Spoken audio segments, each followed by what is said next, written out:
Welcome back to another episode of Conflicts of Interest. This is episode 820, and I am the host of the show, Kyle Anzalone. Today is July 17th, 2025. A lot to talk about on today's show, so I'm going to jump right into the news. Just want to remind people to share my work. Essentially, everything I do gets posted on my Twitter handle at @KyleAnzalone_. Best place to follow everything I do. I'm the news editor at the Libertarian Institute, opinion editor at antiwar.com. Also do some writing at judgenap.com. And my other show is the Kyle Anzalone Show, which airs live every Monday, Wednesday, and Thursday at 4:45 Eastern Time.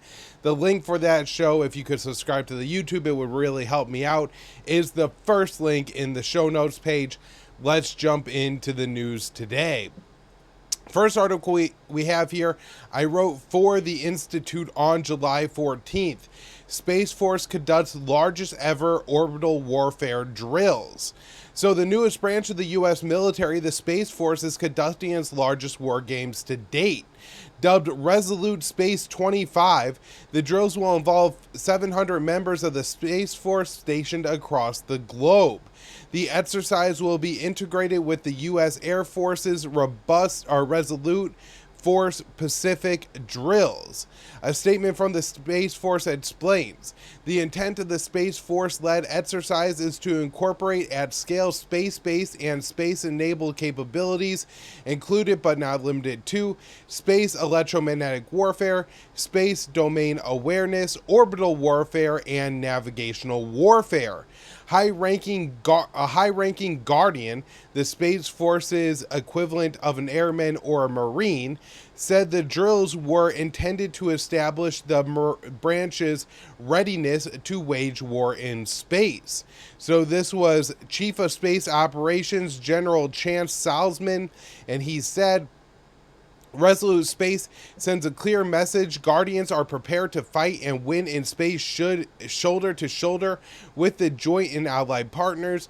By training at this unprecedented scale, we're sharpening warfighting instincts, strengthening combat credibility, and proving our commitment to deliver peace through strength in any face of challenge.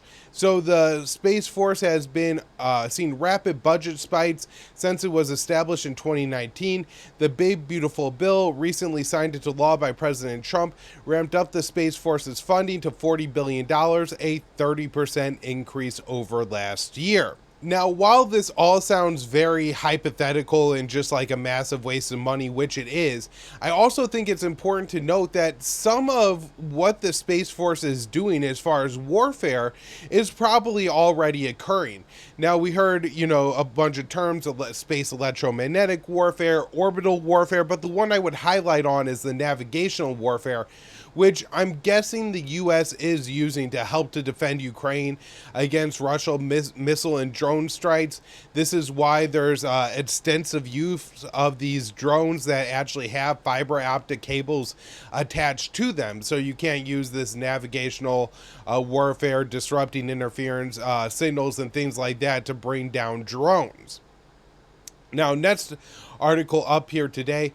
Big Beautiful Bill authorizes $1 billion in offensive cyber operations. So again, my guess is quite a bit of this is already going on. President Trump appears set to engage in more cyber warfare as his massive spending package includes $1 billion for hacking attacks. Senator Ron Wyden warned that increasing cyber warfare budget would invite retaliation. Vastly expending the U.S. government's hacking is going to invite retaliation, not just against federal agencies, but also against rural hospitals, local governments, and private companies who don't stand a chance against nation-state hackers, Wyden told TechCrunch. Washington has continued to ramp up the budget for the U.S. Cyber Command in recent years. During the war in Ukraine, the Biden administration engaged in cyber warfare against Russia that Secretary of Defense Pete Hegseth paused earlier this year to facilitate talks with Moscow. However, as we'll talk about soon, Trump is frustrated with Russian President Vladimir Putin over the war in Ukraine. The president says he's giving the Kremlin 50 days to make a peace deal. It's unclear if at the end of that deadline, the cyber attacks will be something that will be a part of what the U.S. will be ramping up against Russia. The talk is sanctions and weapons. Now, U.S. to send Patriot missiles to Ukraine. I wrote this one for the Institute on July 14th. President Donald Trump has announced that the U.S. will send a limited number of Patriot missile interceptors to Ukraine, claiming the European Union would pay for it.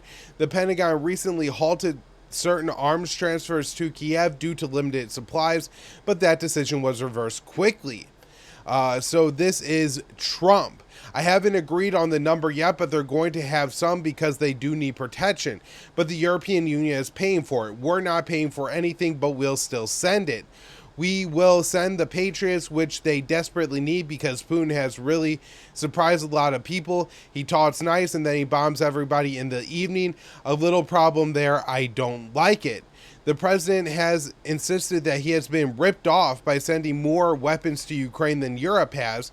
Under President Joe Biden, Washington provided well over $100 billion in aid to Kiev. Earlier this month, the Pentagon halted shipments of Patriot missiles and several other munitions to Ukraine due to shortages in U.S. stockpiles.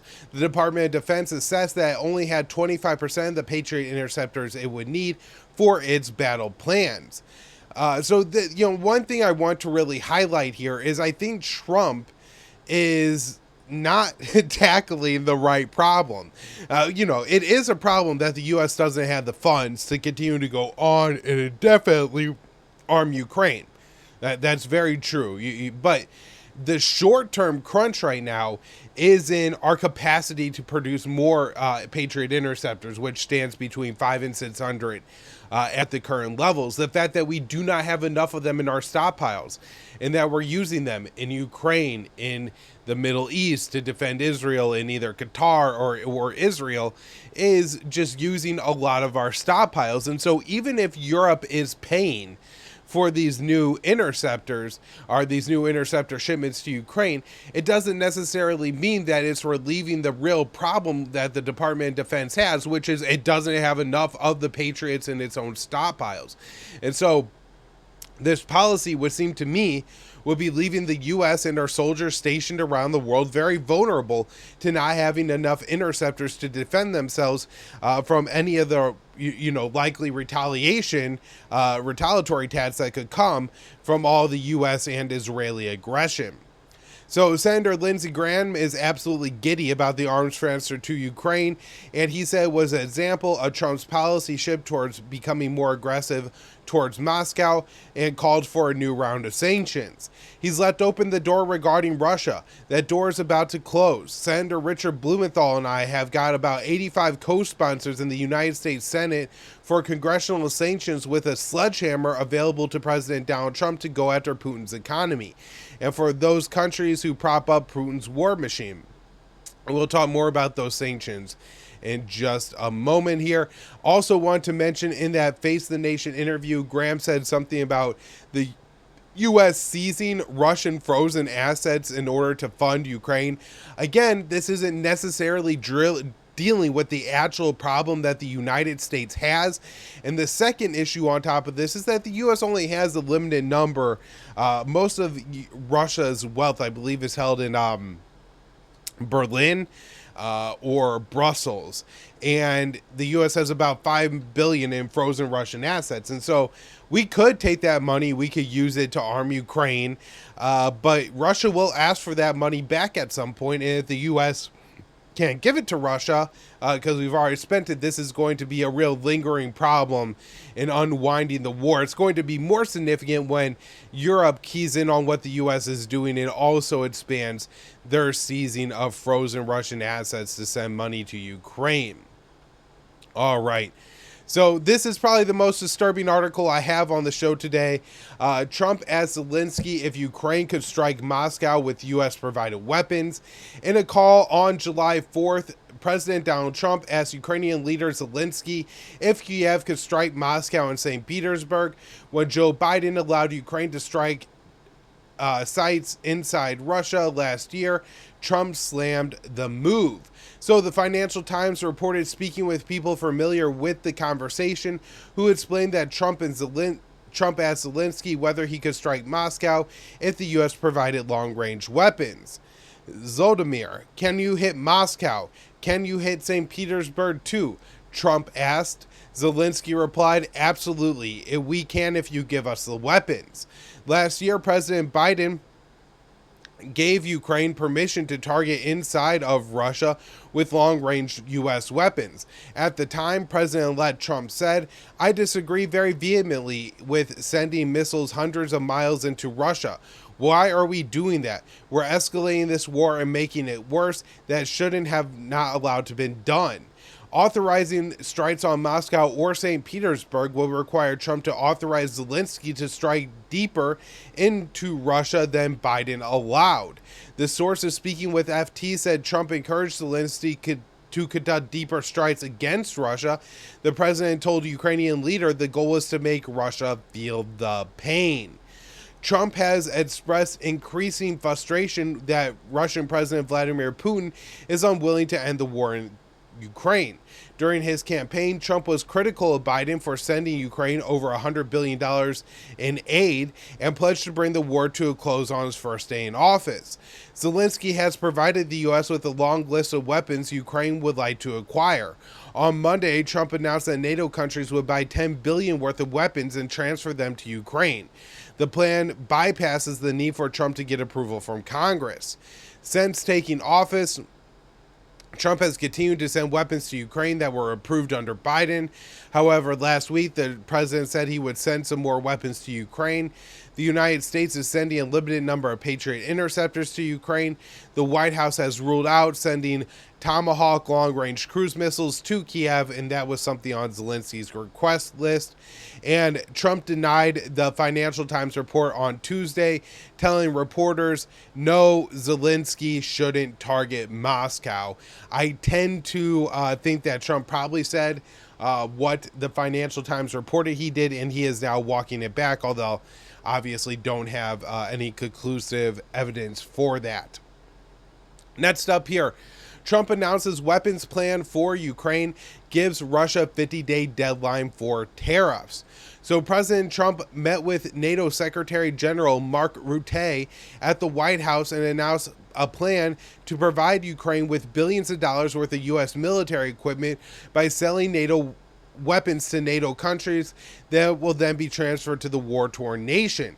The president also said that if a peace deal isn't reached within 50 days, he will impose tariffs on Russia. A source told Axios that the U.S. is expected to sell $10 billion worth of military equipment to NATO countries in the first wave. Explaining the weapons plan to reporters, Rutte said the idea was to ensure that the U.S., which he described as the police agent of the world, is able to maintain its military stockpiles while also providing a massive amount of weapons to Ukraine. And again, the problem here for the U.S. is a ability to produce weapons issue, not necessarily an issue with the ability to fund the transfer of arms to Ukraine. So I think this 50-day deadline is a bad idea. Obviously, giving Putin this ultimatum is, I think, going to invite some displeasure from Moscow. At best, they won't take it seriously. At worst, they will take it seriously and just blow right past the deadline, or maybe try to ramp up the war and cause the collapse of the Ukrainian deadline before the government takes in place. Trump is threatening to impose tariffs if a deal isn't made during that time. So this tariff plan is really calling for Trump to place tariffs not on, and they're basically sanctions of some sort, but economic penalties on third countries. So not necessarily Russia, but Brazil, China, India, Turkey, all these countries that do an extensive amount of business with the Kremlin, the countries that are blamed for keeping the Russian war machine going, those are the countries that are going to be slapped with these penalties. Now, Graham's bill calls for a 500% tariff, the one that he and Blumenthal were talking about in that quote I read earlier. So I'm not sure where Trump is getting this 100 number. The Graham and Blumenthal bill doesn't really give the president much of a choice or discretion on imposing those tariffs, which has been Donald Trump's only opposition to it. So we'll see how all this plays out. But if the United States does this, my guess is just like all the major economic penalties on Russia during Biden's term, what we're going to see is it does more damage to Western economies than the Russian economy, and overall doesn't achieve the goal of reining in Vladimir Putin. Next up, moving over to the Middle East, Netanyahu says Israel will restart war in Gaza after any ceasefire. So Israeli Prime Minister Benjamin Netanyahu said that any ceasefire in Gaza will only be a temporary pause in the onslaught. Some believe that Tel Aviv has no plans to any truce and is engaging in talks as a stalling tactic. So according to Israel's Channel 12, Netanyahu told Finance Minister Bezalel Smotrich, after the pause, we will transfer the population in the strip southward and impose a siege on Gaza. The population transfer proposal calls for using a 60-day ceasefire to create a humanitarian city in southern Gaza. And humanitarian city in my article is in quotes because it's not really a humanitarian city, as many people have pointed out, including former Israeli Prime Minister Ehud Olmert. This is really just a concentration camp. The plan would first call for Israel to force 600,000 Palestinians into the tent city, followed by the remainder of the population. From there, Palestinians would be forced to leave Gaza for third countries. An unnamed Arab diplomat told the Times of Israel that they believe Tel Aviv has no desire to make a deal with Hamas and that the talks are just a stalling tactic. President Trump has publicly called for a new ceasefire and hostage exchange agreement in Gaza. Hamas is seeking a permanent end to the fighting, while Tel Aviv wants a short-term pause during which hostages will be released. Before Trump took office, he helped broker a three-stage hostage and ceasefire agreement between Israel and Hamas, rather than fully implement the deal, which would have freed all Israeli hostages and ended the war. Netanyahu violated its terms in March by imposing a full siege in Gaza and resuming military operations. So that's obviously not a great sign for any kind of lasting peace in Gaza at this point. On this story, I'll additionally mention that one of the ultra-Orthodox political coalitions in Israel did leave the Netanyahu ruling coalition. They had 7 members in the Knesset. There's, of course, 120 members of the Knesset in total. And so Netanyahu's coalition now officially stands at 61, a bare majority. Now, there's actually one member of a party that is technically a part of the coalition, but is now voting as an independent. And so really, practically, Netanyahu's majority is down to 60. Now, there are some other factors in here, such as most of Netanyahu's war-related aims are actually supported by the Knesset, even the opposition parties. It's, maybe the Arab Joint List or something like that is opposed to it, but generally speaking, it has overwhelming support in the Knesset. And so it's not as if Netanyahu is going to need to dissolve the Knesset, hold new elections in order to have a parliament that's able to vote through legislation he wants. That's not clear at this point, and it's also not clear that the opposition would have enough votes to force Netanyahu to, I guess, hold new elections, is how it would work in Israel. And so this doesn't necessarily mean that we're on the brink of new elections in Israel and the collapse of the Netanyahu government, but it likely means that Netanyahu is going to feel more pressure from the far-right parties that are a part of his coalition, such as the one of Bezalel Smotrich and Itamar Ben-Gvir. And so these two men have said that they will leave the coalition if a new peace deal is met. Ben-Gvir actually did this earlier this year during that brief pause I was talking about. He left the coalition in January over this, was no longer the national security minister, and then returned to the coalition, became the national security minister once again in March. All right, next story here. Israel warns Palestinians entering Mediterranean Sea, it endangers your lives. So Israel suggested that its troops will use lethal force if Palestinians in Gaza went onto the beaches or into the Mediterranean Sea. A post from Israel's Arab language spokesman said strict security restrictions have been imposed in the maritime area adjacent to Gaza. Entry to the sea is prohibited. This is a call to fishermen, swimmers, and divers. Refrain from entering the sea. Entering the beach and waters along the entire Gaza Strip endangers your lives. Haaretz notes that this restriction has been in place since October 7, 2023, but has mostly been enforced against fishermen. Israel has killed more than 210 fishermen over the past 21 months. Temperatures in Gaza in the coming week are expected to be in the upper 80s and lower 90s. One woman told Haaretz, "I'm literally dizzy from hunger, thirst, and the heat. Gaza is going through the worst famine. We haven't eaten, and we can't even find a piece of bread." And she's kind of talking about how for her children, there's no relief of the Mediterranean Sea at this point. You can't go swimming, you can't get a shower or a bath to cool off. It's just absolutely miserable. Israel has destroyed most of the homes and structures in Gaza, forcing the 2 million Palestinians into increasingly small areas that lack infrastructure. And so, no bathrooms, showers, all those other things that people need to live and enjoy life and to have some moderate amount of comfort. Next up here, detained Palestinian hospital director in critical condition. So, Dr. Hassam Abu Saifa's health is declining, according to his lawyer. He spent several months in an Israeli detention facility after he was captured during a raid on his hospital. So Ramzi Abdu posted a message from the lawyer on X. Dr. Hassam Abu Saifa is not okay. My last visit to him was on July 9th, 2025. He has lost over 40 kilograms, more than 1/3 of his body weight. At the time of his arrest, he weighed over 100 kilograms. Today, he weighs no more than 60. On June 24th, 2025, he was severely beaten. His room was specifically raided. He was brutally assaulted in the chest and sustained severe bruises to his face, head, neck, and back. The beating lasted approximately 30 minutes.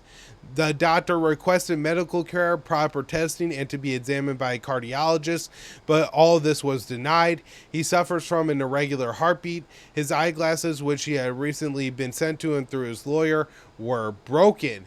He is still wearing winter clothes while enduring starvation, torture, solitary confinement, and total deprivation, buried underground with no exposure to sunlight.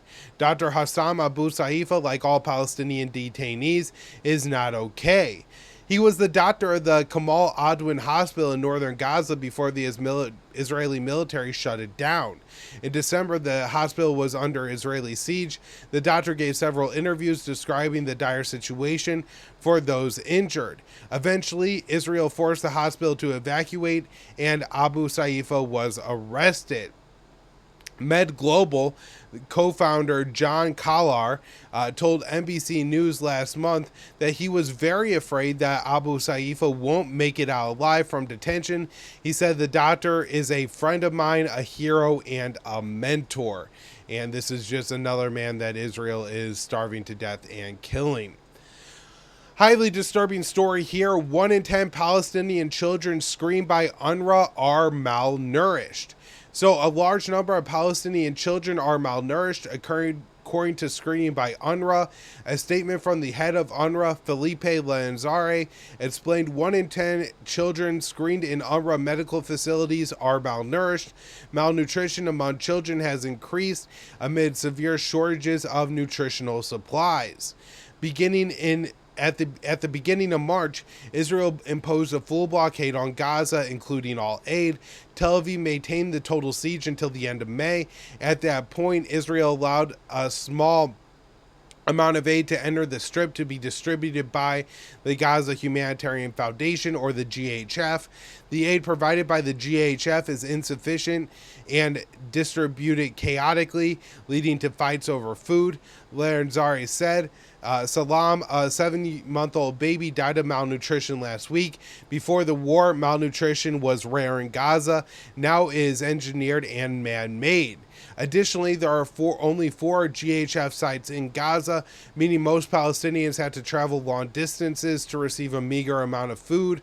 On the trip, Palestinians are forced to cross IDF positions, where Israeli troops frequently murder them. The UNRWA chief explained, meanwhile, more than 870 starving people were killed while desperately trying to access food from a flawed distribution system.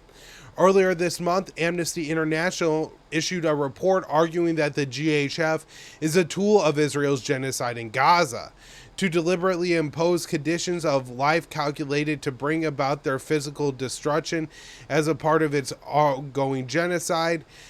In the month following Israel's imposition a militarized aid scheme run by the GHF, hundreds of Palestinians have been killed and thousands injured, either near militarized distribution sites or en route to humanitarian aid convoys. All evidence gathered, including testimonies which Amnesty International is receiving from victims and witnesses, suggests that the GHF was designed to placate international concerns while constituting another tool of Israel's genocide. So, the Freedom Flotilla Coalition, the FFC, announced on Monday that another ship, the Hadalia, departed Italy. The boat will attempt to break the Israeli blockade and is loaded with food for children. The FFC attempted to reach Gaza twice so far this year. One ship was damaged by an Israeli drone off the coast of Malta. The second ship was intercepted by Israel in international waters in the eastern Mediterranean Sea. Israeli Holocaust professor, Israel committing genocide in Gaza. And so this is Omar Bartov, the Dean's Professor of Holocaust and Genocide Studies at Brown University, and he wrote an op-ed in the New York Times concluding that Israel is committing genocide in Gaza.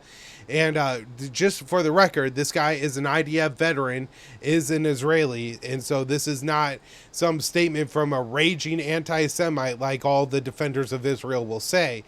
This is a scholar and somebody who I think is probably fairly pro-Israel aside from the genocide, and this is what he had to say. My inescapable conclusion has become that Israel is committing genocide against the Palestinian people. Having grown up in a Zionist home, lived the first half of my life in Israel, served in the IDF as a soldier and an officer, and spent most of my career researching and writing on the crimes of the Holocaust. This was a painful conclusion to reach, and one that I resisted as long as I could. But I've been teaching classes on genocide for a quarter of a century. I can recognize one when I see one. This is not my conclusion. A growing number of experts in genocide studies and international law have concluded that Israel's actions in Gaza can only be defined as a genocide. So has Francisca Albanese, a UN Special Rapporteur for the West Bank and Gaza, and Amnesty International. South Africa has brought a genocide case against Israel at the International Court of Justice. Many public figures and scholars who have called Israel's onslaught in Gaza a genocide have been smeared as anti-Semitic or pro-Hamas. Albanese was scheduled by the Trump administration for her, or was sanctioned by the Trump administration for her attempt to bring attention to companies that are aiding the genocide of Israel. And we had the U.S. mission, including Albanese, I think it's Albanese, of virulent anti-Semitism for her criticism of Israel. The Donald Trump administration has increased support for Israel, even as Bartov says the evidence of genocide is undeniable, and this is how he wraps up his article. In fact, the systematic destruction in Gaza, not only of housing, but also other infrastructure, government buildings, hospitals, universities, schools, mosques, cultural center, water treatment plants, agricultural areas, and parts, reflects a policy aimed at making the revival of Palestinian life in the territory highly unlikely. According to a recent investigation by Haaretz, an estimated 174,000 buildings have been destroyed or damaged, accounting for up to 70% of all structures in the strip. So far, more than 58,000 people have been killed, according to Gaza health authorities, including more than 17,000 children, who make up nearly a third of the total fatality count. More than 870 of those children were less than a year old. The horror of what has happened in Gaza is still described by most observers as a war, but this is a misnomer. For the last year, the IDF has not been fighting an organized military body. The version of Hamas that planned and carried out the October 7th attack has been destroyed, though the weakened group continues to fight as Israeli forces retain control over the population in areas not held by the Israeli army. Today, the IDF is primarily engaged in operations of demolition and ethnic cleansing, and that, I think, is absolutely damning for Israel.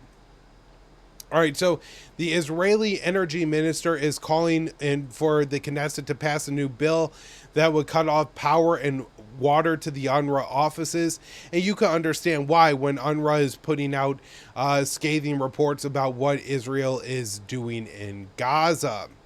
Next up here, Huckabee calls on Israel to investigate killing of U.S. citizen by West Bank settlers. This is a good move. This is an article by James Rushmore that we ran at the Libertarian Institute.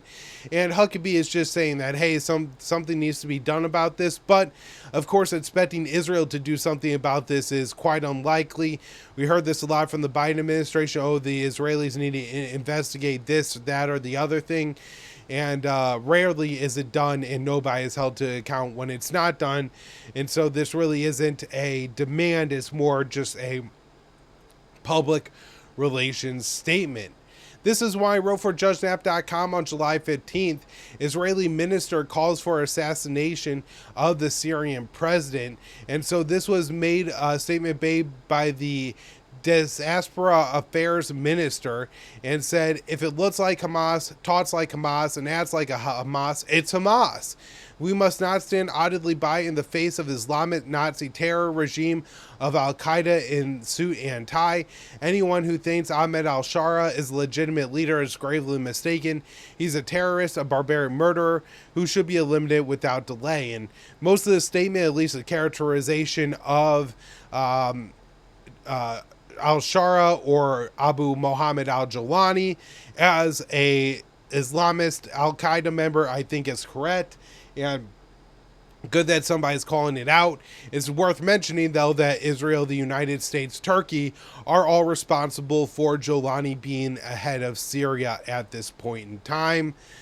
This I thought was a really interesting article. I covered it a little bit on the Kyle Anzalone show, but just want to highlight that Iran is calling on the China-led SCO, that's the Shanghai Cooperation Organization, to adopt a collective security forum to coordinate a response to aggression. And so this is clearly a response to what happened to Iran by Israel. And they're saying that the SCO should establish a permanent mechanism to monitor, document, and coordinate response to military aggression, acts of sabotage, state terrorism, and violation of national sovereignty by member states. Establish a center for study and counteraction against unilateral sanctions, tasked with developing strategies to counter illegal economic sanctions and protect supply chains, banking systems, and trade exchanges of member states, and establish a Shanghai Regional Security Forum with participation of defense and intelligence agencies of member states to address shared threats such as terrorism, extremism, organized crime, and cyber threats. And while I think it's unlikely that the SCO is maybe on the verge of becoming a NATO-style military alliance anytime soon, this certainly seems to meant to be a step in that direction.